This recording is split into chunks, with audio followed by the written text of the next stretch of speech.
여러분 안녕하세요. 한글 맞춤법과 국어 능력 14주차 수업을 시작하도록 하겠습니다. 어느새 오늘 수업이 이제 마지막 수업이 되겠습니다. 다음 주에 이제 기말고사를 치르면 종강입니다.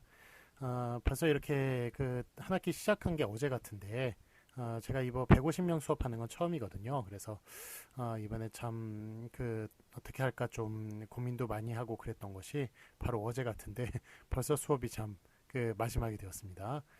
뭐 그런 얘기가 있잖아요. 뭐 10대 때는 10km, 20대는 20km, 30대는 30km, 40대는 40km로 간다고. 그런데 확실히 제 나이가 되니까 뭐 그런 얘기가 있더라고요. 20대 때 해야 할 일이 참 많잖아요. 그런데 그게 30대, 40대 될수록 더 해야 할 일이 쌓이는 거예요. 그래서 그 해야 할 일을 계속 하다 보면은 그냥 하루가 금방 가더라고요. 그래서 해야 할 일이 점점 이제 늘어나는데 그 일을 계속 하다 보니까 그래서 시간이 되게 좀 빨리 가는 느낌이 드는 것 같습니다. 물론 이제 여러분도 되게 빨리 가셨으리라고 생각을 하고 아, 어쨌든 뭐 12월도 됐고 그다음에 기말고사도 치러야 되겠죠. 기말고사 잘 치러서 좋은 성적 받아가시길 바라고 그다음에 한 해 마무리 잘 하시기 바랍니다. 그리고 건강 조심하시고요.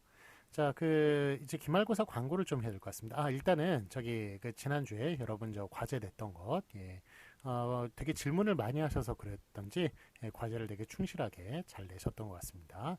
과제 하시느라고 고생 많으셨습니다. 그리고 충실한 과제를 내주셔서 감사합니다. 자, 그 다음에 기말고사 공지를 하도록 하겠습니다. 다음 주에 이제 12월 11일이죠. 12월 11일 금요일 오후 2시에 뭐 물론 이제 다음 주에 수업을 들으시면 그 다음 주는 아니고요. 날짜를 정확하게 말씀드리겠습니다. 12월 11일 금요일 오후 2시 20분가량 시험을 치르도록 하겠습니다. 자, 장소는 이제 성신여대 교육 시스템이죠. 우리 중간고사 때 치렀던 것 그대로 시험을 치르도록 하겠습니다. 줌으로 시험 감독하고요. 줌 주소는 이제 교육 시스템과 카카오톡에 시험의 즈음에서 공지하도록 하겠습니다. 우리 줌방은 두 개였죠. 100명씩밖에 입장이 안 돼가지고 그래서 두 개로 이번에도 이제 공지를 할 테니까 그 두 개 방에 어디든지 하여간 저 들어가지는 방에서 접속을 하시기 바랍니다. 자, 시험 범위는 이제 9주차에서 14주차 수업 내용이죠. 아마 한글 맞춤법 20판까지 중간고사였던 것 같은데 21항서부터 그리고 오늘 이제 표준어 규정을 좀 다룰 거예요. 표준어 규정 오늘 다루는 내용까지 그렇게 수업 내용을 범위로 삼도록 하겠습니다.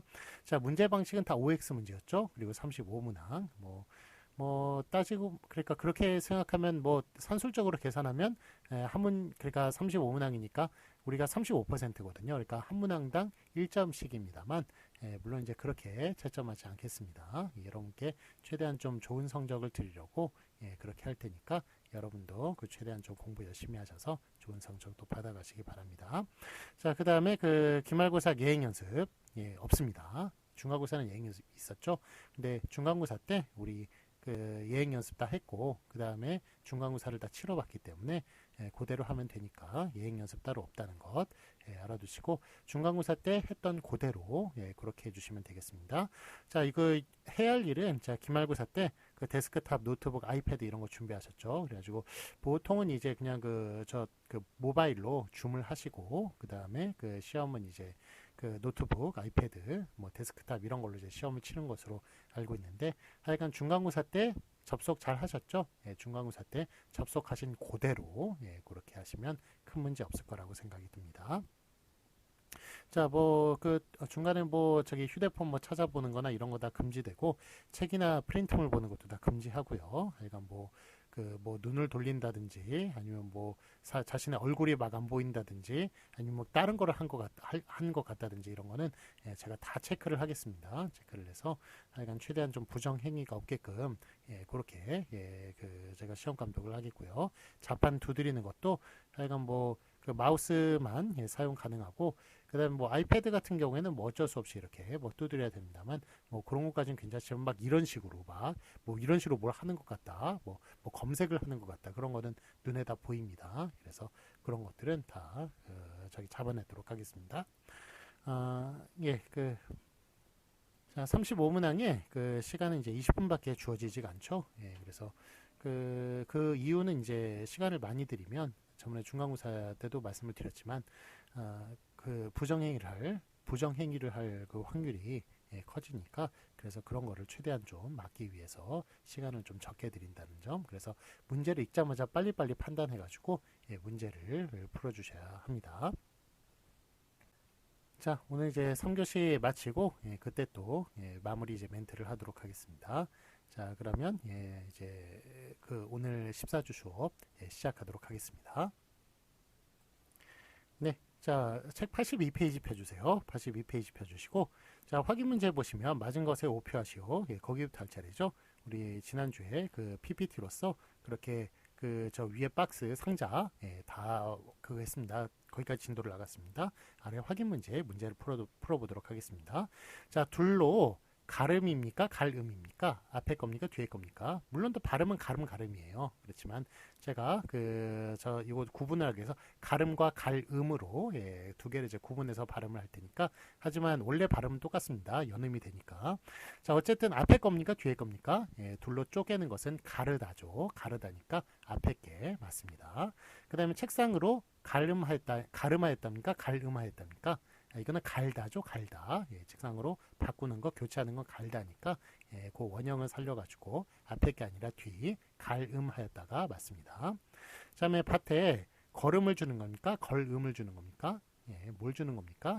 바로 이제 비료, 천연 비료 거기에 걸리는 것은 걸음 앞에 게 맞다고 말씀을 드렸고요. 자, 그 다음에 빠른 이거는 걷다죠. 걷다인데 디귿불규칙이 돼가지고 걸음이 됩니다. 그래서 앞에 겁니까? 뒤에 겁니까? 뒤에 것. 요거는 되게 쉽게 푸실 수 있을 거라고 생각을 합니다. 자, 그러면 영어를 거쳐왔다. 이렇게 경유하는 거는 거치다 있기 때문에 앞에 게 맞고요. 그 다음에 세금이 잘 거친다 라고 얘기하는 거는 이거는 이제 거듬을 당하는 거죠. 거듬을 당하는 것이니까 그래서 걷다에 피동정미사 희가 결합한 뒤에 게 맞다고 얘기할 수가 있겠습니다.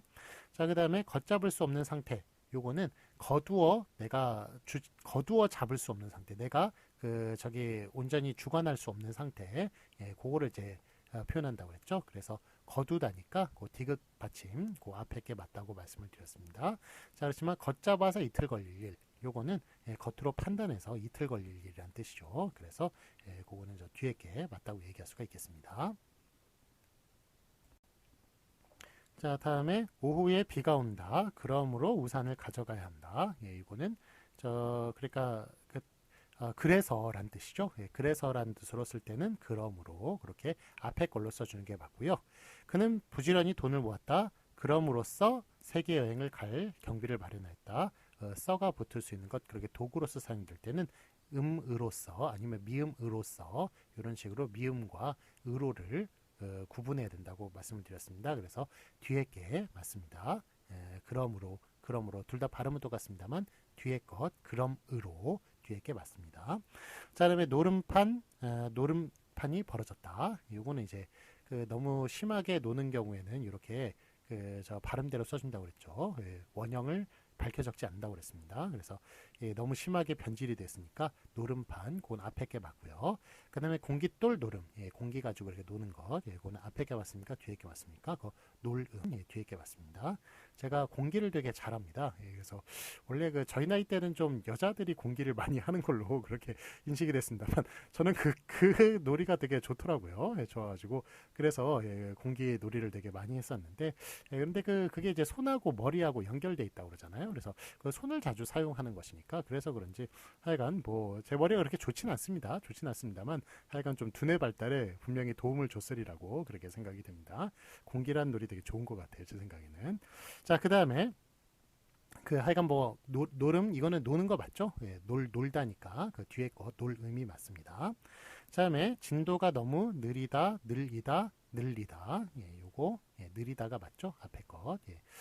진도가 너무 느리다고 생각하시는 분 없으시죠? 수업. 제가 제가 좀 말이 빠른 편이에요. 말도 좀 빨리 하고 그러기 때문에 약간 여러분 지금 배운 양이 엄청나게 많습니다. 그래서 진도가 느리다고 생각하시는 분 아마 아무도 없을 거라고 그렇게 생각을 합니다. 그 다음에 늘리다. 요거는 이제 고무줄을 느리다, 늘리다, 늘리다. 요거는 1, 2, 3번이라고 치면 몇 번입니까? 그건 2번이죠. 길이를 느릴 때만 늘이다로 그렇게 두 번째로 쓴다는 것, 2번으로 쓴다는 것 말씀을 드렸습니다. 그 다음에 수요를 느리다, 늘리다, 늘리다. 뭐 그 밖에 길이 외에 부피라든지 넓이라든지 수량, 수효 이런 거 다 늘리다로 쓴다고 말씀을 드렸습니다. 그래서 1, 2, 3번 중에 3번이 맞습니다.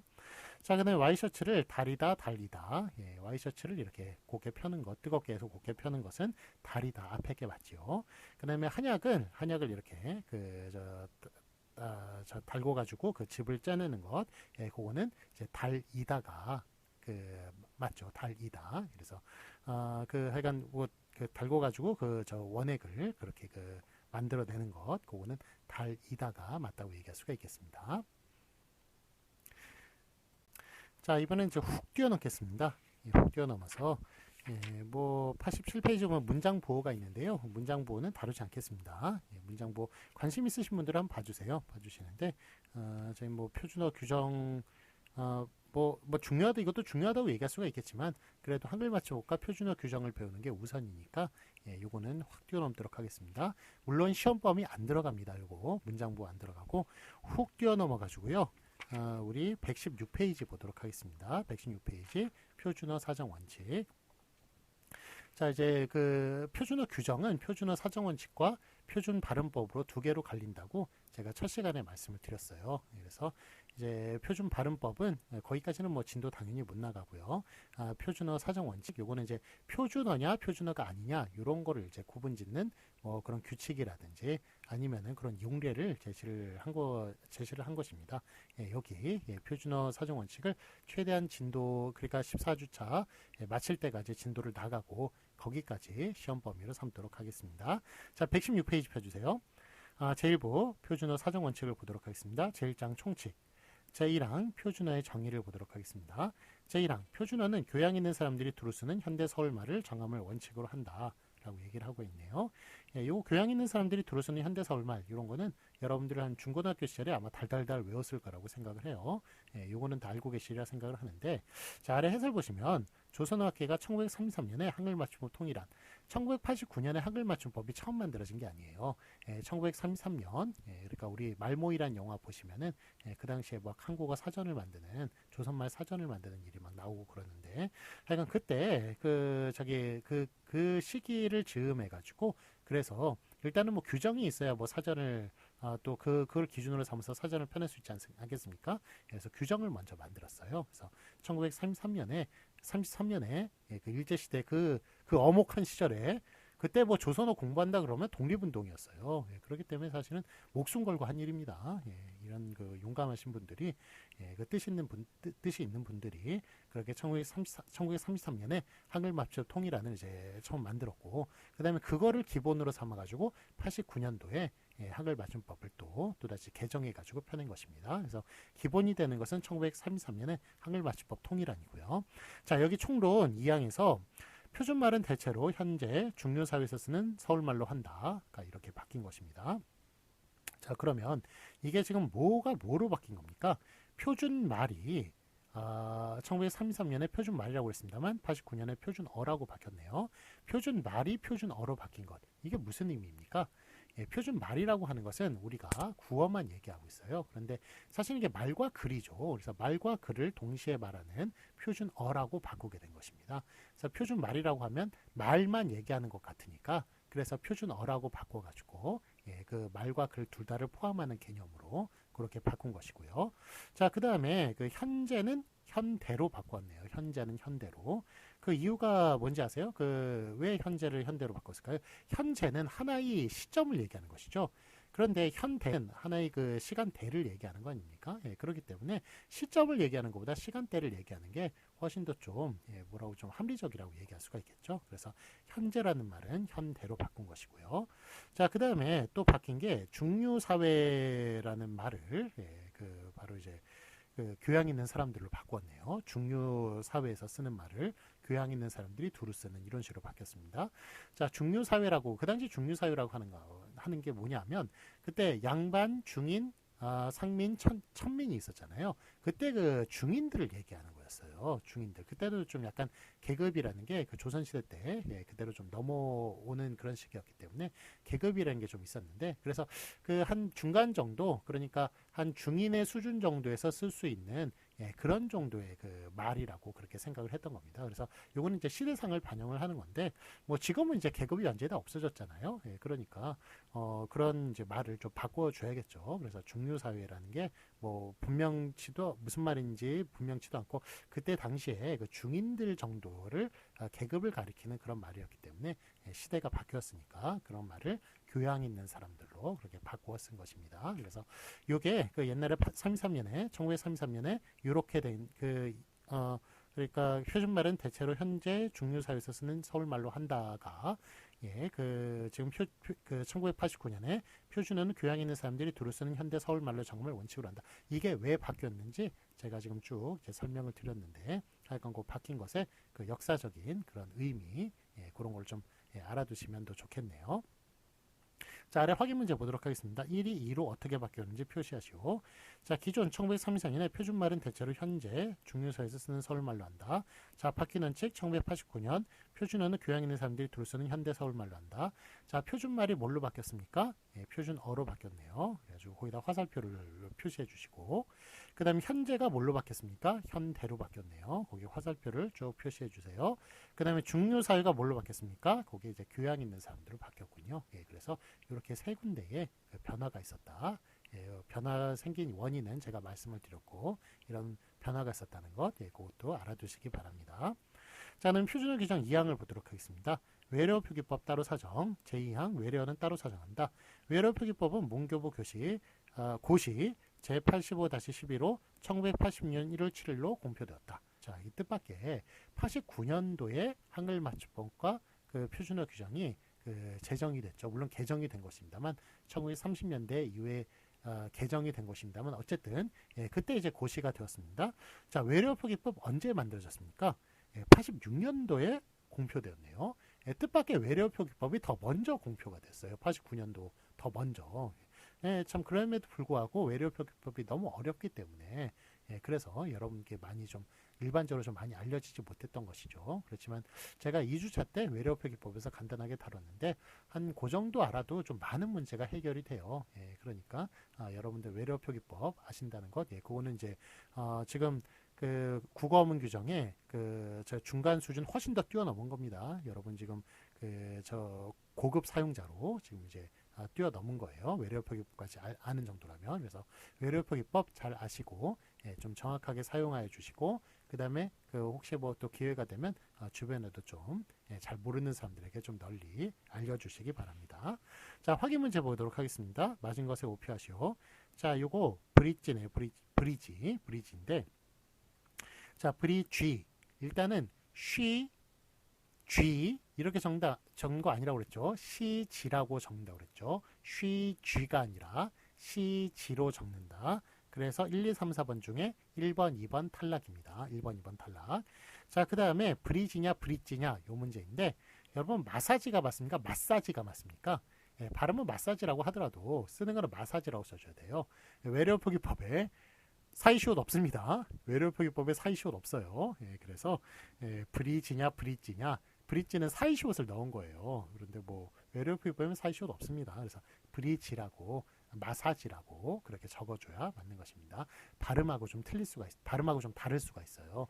다를 수가 있는데, 하여간 뭐 이거는 표기에 관련된 거니까 하여간 뭐 다 버스라고 그러지 누가 버스라고 그럽니까? 그렇지만 표기만큼은 서로 약속을 지켜야 되기 때문에 버스, 꼴이라고 그러지 고리라고 안 그래요. 근데 고리라고 그렇게 써주듯이 이것도 브리지라고 그렇게 써줘야겠습니다. 1, 2, 3, 4번 중에 3번이 맞습니다.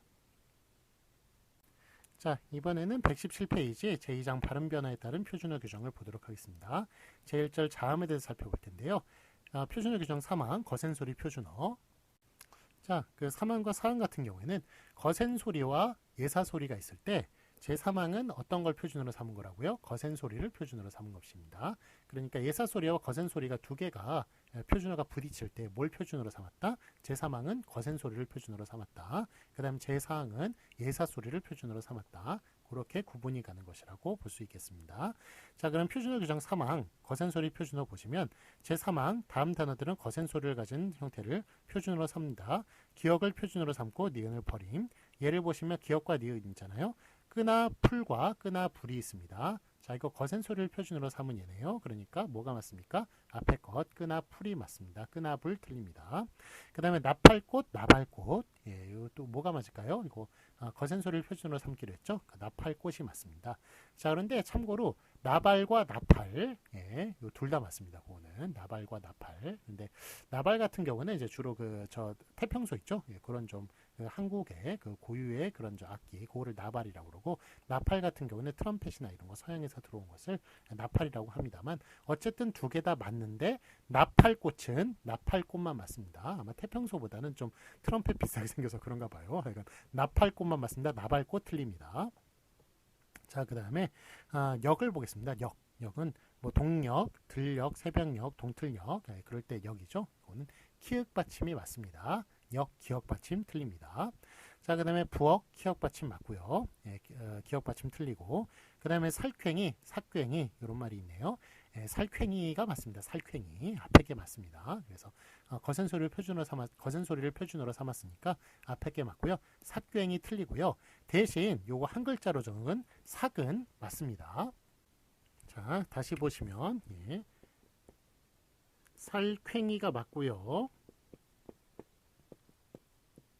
삭괭이 틀립니다.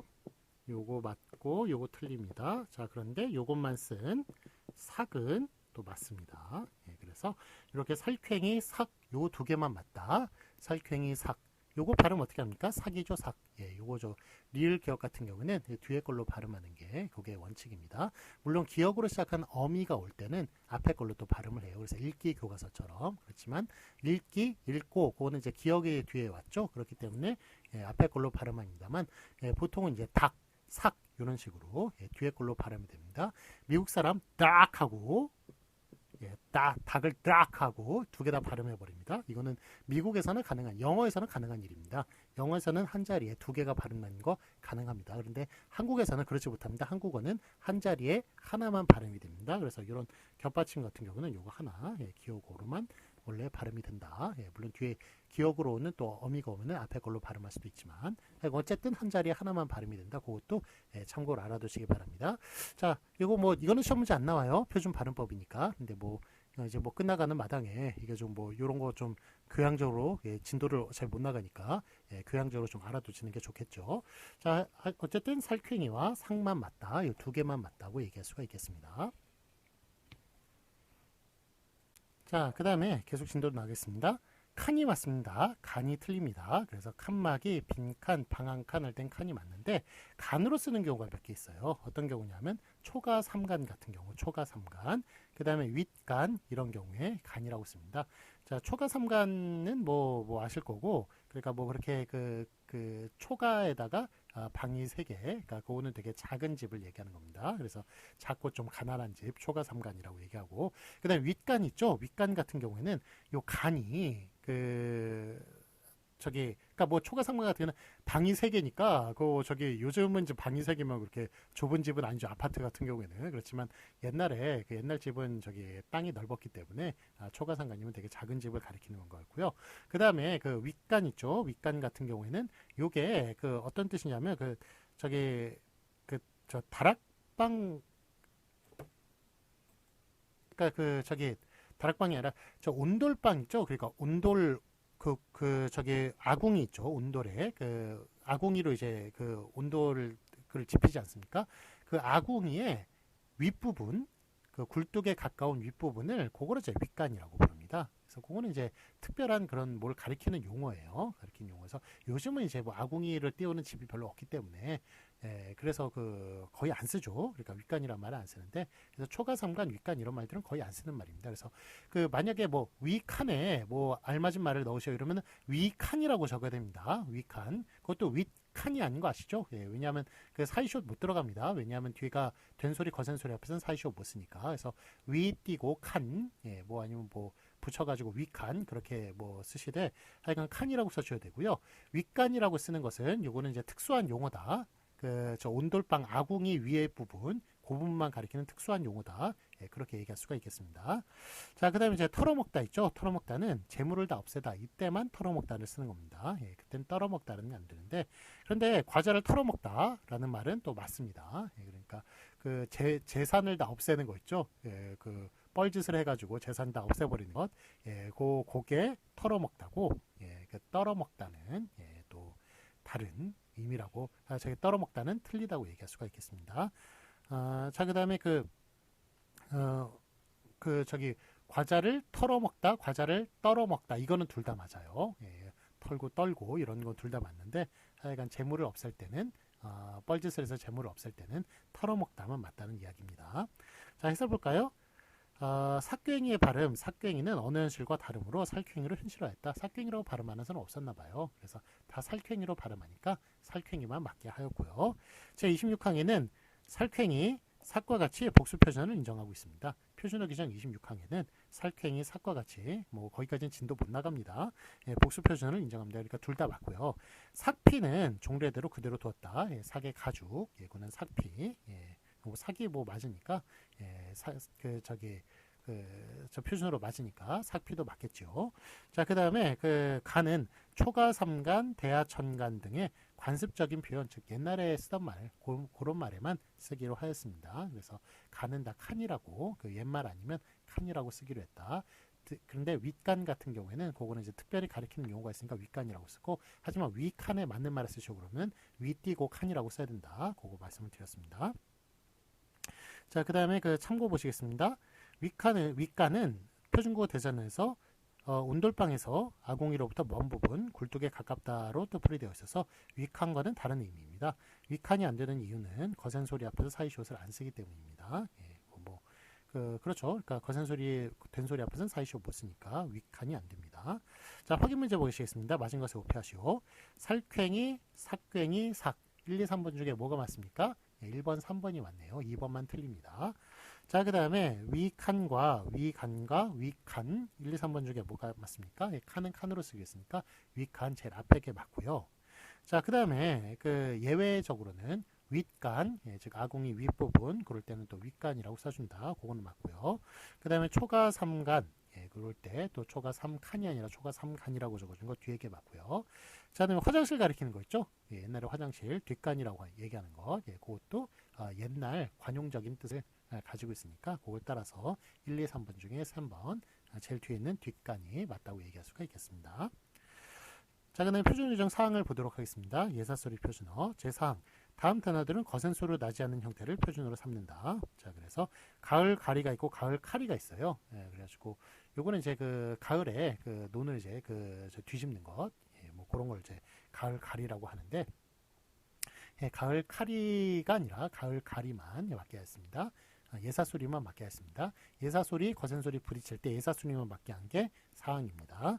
거시기, 거시키, 예, 전라도에서 거시기 많이 사용하는데 거시기가 맞습니다. 거시키 틀립니다. 그 다음에 분침과 푼침이 있네요. 그럴 땐 분침이 맞습니다. 자, 이게 한자 있죠. 한자의 발음도 1933년에 한글마취법 통일안을 만들 때 그때 한자어도 통일을 했어요. 한자 발음도 통일을 했습니다. 그런데 한자 발음이 뭐 다른 것들은 뭐 다 이제 비슷하게 사람들 의견이 다 종합이 됐는데 가장 종합이 안 되는 게 요 분자입니다. 분자. 분으로 해야 되느냐 푼으로 해야 되느냐 이게 완전 반반으로 막 갈려가지고 되게 좀 어려웠다고 그래요. 그런데 그때 이제 분으로 정하기로 하고 대신 푼으로 쓰는 것 몇 군데 뭐 푼돈이나 푼수나 몇 할 몇 푼 면리 뭐 야구 좋아하시는 분 몇 할 몇 푼 면리 뭐 이런 말 쓰죠. 그럴 때만 푼이라는 말을 쓰고요. 나머지는 다 분이라고 쓰기로 한 것입니다. 뭐 그런 일이 있었습니다. 자, 참고 보시면 푼돈, 푼수, 할푼리 등에서는 푼으로 쓴다. 그래서 그럴 때만 푼을 써주시고 나머지는 다 분으로 그렇게 예사소리 표준으로 삼기로 했다라는 것 그것도 알아두시기 바랍니다. 118페이지 보겠습니다. 확인 문제 보시면 맞은 것을 오피하시오. 자, 분침과 푼침 뭐가 맞습니까? 분으로 통일하기로 했죠. 예사소리로 통일하기로 했습니다. 그래서 앞에 게 맞고요. 하지만 푼돈 같은 경우에 그런 경우에만 뭐 푼돈, 할푼리 아니면 푼수 이럴 때만 그럴 때만 이제 푼이라고 쓰기로 한 겁니다. 자, 뭐 저기 푼수란 말 있죠? 푼수란 말 어디서 나왔느냐면 분수를 모르는 사람이라는 뜻입니다. 그게 분수를 모르는 사람. 그러니까 자기 주제를 모르는 사람. 그런 사람이 푼수예요. 근데 원래 뭐 재수 없다라는 말이 재수라는 게 좋은 뜻이에요. 그게 재물이 들어올 운수거든요. 그런데 없다라는 게 재수라는 것에 영향을 미친 거죠. 그래서 나쁜 뜻이 부정적인 뜻이 전염이 된 것입니다. 그래서 전염 현상이라고 그래요. 국어학에서 언어학에서 전염 현상이라고 그러는데 뒤에 없다라는 게 영향을 미쳐가지고 저놈 재수야 이런 말 쓰잖아요. 그게 이제 재수라는 말이 원래는 좋은 뜻이었음에도 불구하고 재수 없다에 없다가 영향을 미쳐서 재수 자체가 나쁜 뜻이 된 것처럼 이 분수도 마찬가지예요. 분수를 모르는 사람인데 분수는 자기 주제잖아요. 그러니까 그거는 이제 뭐 중립적인 그런 뜻인데 뒤에 모르다라는 그 부정적인 뜻이 앞에 영향을 미쳐가지고 전염이 돼가지고 그래서 분수가 그게 좀 덜 떨어진 사람을 가리키는 그런 말이 된 것입니다. 자, 이번에는 표준어 규정 5항을 살펴보도록 하겠습니다. 어원에서 멀어진 형태 표준어. 그 제5항 보시면 어원에서 멀어진 형태로 굳어져서 널리 쓰이는 것은 그것을 표준어로 삼는다. 자, 그래서 원래 어원이 있는데 어원에서 멀어졌다고 생각하는 것들은 그 어원에서 멀어진 형태를 표준어로 삼는다는 것입니다. 자, 강낭콩 보겠습니다. 강낭콩, 강남콩. 이게 강남에서 왔다는 거예요. 강남은 이제 뭐 서초, 송파 뭐 그런 거 거기를 가리키는 말이 아니죠. 강남고 고기를 가리키는 말이 아니라 강남이라는 것은 바로 중국의 양쯔강 이남 되게 따뜻한 곳을 얘기하는 것입니다. 그래가지고 거기서 이제 넘어온 것이 바로 강남콩이 되겠습니다. 강남콩인데 그런데 그게 이제 어원을 잃어버렸잖아요. 그래가지고 그거를 이제 강낭콩이라고 사람들이 낭이라고 발음을 많이 하니까 강낭콩을 맞게끔 한 것입니다. 여러분 저기 강냉이 있죠? 옥수수를 강냉이라고 그러죠. 이것도 사실은 강남이에요. 강남이입니다만 그게 이제 강남에서 그 양쯔강 이남에서 온 거겠죠. 그래서 강남입니다만 그게 이가 그 이모음 역행동화 그 뒤에는 강남 이의 이가 앞에 있는 남의 영향을 미쳐가지고 그게 냉이 된 거죠. 냉. 그래서 호랑이를 호랭이라고 발음하고 저 지팡이를 지팽이라고 발음하고 그런 것들 앞에 그 이몸 역행동화 우리 저번에 배웠었죠. 이몸 역행동화는 일반적으로 인정하지 않지만 거기 뭐 냄비라든지 동댕이 치다 뭐 쟁이 뭐 이런 것들 내기 이런 것만 인정한다 그런 거 앞에 배웠었죠. 그거와 마찬가지로 이렇게 그 강냉이 같은 경우에도 그것도 인정하는 예입니다. 강냉이가 맞고 강남이 틀리고요. 이것과 마찬가지로 강남콩 틀리고 강낭콩이 맞습니다. 낭. 그래서 어원에서 멀어진 형태를 표준으로 삼는 것이 제5항이니까 거기에 따라서 강낭콩이 맞습니다. 앞에 게 맞습니다. 그다음에 고삿. 이게 고삿이라는 게 이게 저기 지붕을 이을 때 쓰는 새끼래요. 그러니까 초가집 만들 때 쓰는 말입니다. 근데 뭐 초가집 지금 뭐 민속촌에나 볼 수 있지 지금 다 없어졌지 않습니까? 왜 초가집이 그렇게 다 없어졌을까요? 그게 저 옛날에 박정희 대통령이 그 경부고속도로를 이제 만들 때 헬리콥터를 타고 계속 서울서부터 부산까지 왔다 갔다 그러는데 그 밑을 보니까 다 초가집이고 너무 초라해 보이는 겁니다. 그래가지고 그거를 그러니까 국가의 힘으로써 국가 원수의 힘으로써 이거 몽땅 다 슬레이트로 바꿔라. 색깔 넣어가지고 바꿔라. 그렇게 하는 바람에 요거를 다 그냥 다 치워버렸습니다. 초가집을 다 치워버리고 거기를 다 양철 지붕으로 아니면 슬레이트 지붕으로 그렇게 바꾸게 된 것입니다. 그래서 하여간 그때는 참 국가원수의 힘이 되게 강했던 것 같아요. 자 어쨌든 그래서 지금 초가집은 다 민속촌에서 볼 수 있는 그런 것인데 그래서 고삿이라는 말도 거의 없어졌죠. 초가집을 만들어야 무슨 지붕을 이을 때 쓰는 새끼라는 말을 쓰죠. 그러니까 뭐 없어진 말이나 다름없습니다. 그래서 어쨌든 그 티읕 받침으로 쓰는 것이 아니라 시옷 받침으로 쓴다. 그렇게 어원에서 멀어졌다. 그 다음에 사글세, 사궐세 이것도 이제 한자에서 온 거예요. 그래서 삭월세에서 왔습니다만 다 사글세 이러니까 사글세만 맞게 했습니다. 삭월세로 쓰면 틀립니다. 이거 뭐 시험 문제 많이 나옵니다. 뭐 표준어 규정 그 KBS 한국어 능력 시험이나 뭐 공무원 시험 이런 데 많이 나와요. 자, 그다음에 울력성당 있죠? 이것도 뭐 별로 쓰는 말이 아닙니다. 이거 무슨 천주교의 성당을 가리키는 말이 아니에요.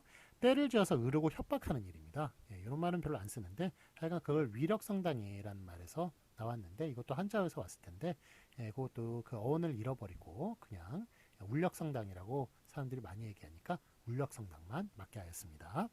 자, 해설 보시면 지붕을 이을 때 쓰는 새끼 고삿이라는 말이고 그 다음에 좁은 골목이나 길 고삿 요거는 이제 그 티읕 받침, 고사 티읕 받침을 써줍니다. 예, 그래서 이걸 다 함께 고사 티읕 받침으로 써오던 것을 분화시켜서 앞에 것 새끼는 고사 시옷 받침으로 쓰고 그 다음에 좁은 골목이나 길 이거는 고사 티읕 받침으로 쓰기로 했습니다. 자, 이거 시험 문제 제가 낼까요 안 낼까요? 고사 이거 쓰지도 않는 말인데 내면 제가 양심이 없는 사람입니다. 그래서 이런 거 시험 문제 안 냅니다. 예, 여러분들이 판단할 때 저기 저 요즘 이제 시험 그 요즘 많이 쓴다는 말 예, 그런 말만 예, 시험 문제 내겠습니다. 예, 그러니까 예, 그것만 이제 그런데 여러분의 또 어휘력을 너무 믿지 마세요. 예, 또 많이 쓰는데 여러분만 여러분들이 또 주변 친구들은 또 아는데 여러분만 모르는 경우도 있어요. 예, 그러니까 너무 그거는 좀 믿지 마시고 하여간 어쨌든 좀 상식적으로 예, 그렇게 생각했을 때 예, 제가 이제 대학생 교양 수준으로 생각을 했을 때 예, 요즘 안 쓴다고 생각하는 말은 예, 그거는 이제 시험 문제 내지 않겠습니다.